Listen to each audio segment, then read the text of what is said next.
waxaan runtii aan xasuustaa nin macallin gala soo galay markuu soo galay casharkii isagoo sharxaya ayaa arday halka dama fadhiya caagad biyo ku jiraan ku soo tuuray macallinkii markuu saa ugu soo tuuray ayuu macallinkii caagadii biyaha intuu qabsaday ayuu biyaha qayb ku harsaday ayuu cabay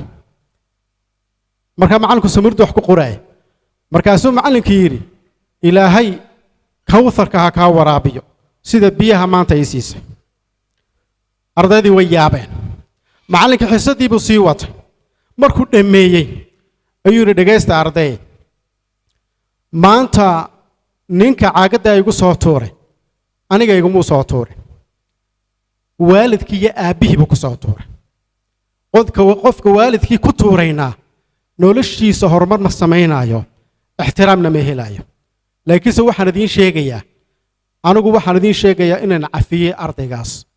ilaahayna inuu dambi dhaafaan ka rajaynayaa idinkuna arday ima sheegi kartaan ardaygaas ku yahay galaaskii baa ardaydii dareereen ardaygii keligii buu galaaskii ku soo haray uu soo kacay isagoo aad u murgaysan macallinkii raali gelinay ardaygii sidii buu macallinku raali geliyay noloshii way socotay muddo ka bacdi ardaygu wuxuu noqday madax sare macallinkiisii xajku ku casuumaa oo isagu lacagta ka bixiya oo geeya saaxiib lillaahina way noqdeen waxaan tilmaamayaa kelmadda nasiixada macallinku yiraahdo saamaynta ku sameyn karto qofka bani aadamka kelmadda nasiixada culimadu yiraahdana waa la mid